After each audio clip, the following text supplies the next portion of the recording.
and we got married. And then I turned her on to drugs, and she became a drug addict. And one day she came home from work and said, something happened to me today. And I said, what happened to you?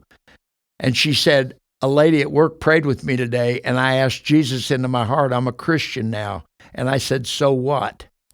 And she goes, you're not mad? I said, I don't care what you do.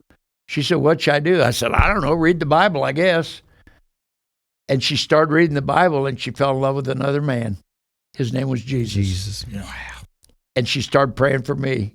And then God told her one day, stop preaching to him and just love him. And she said, I can't love him the way he is. He's too mean. And she said, would you give me your eyes to see him through?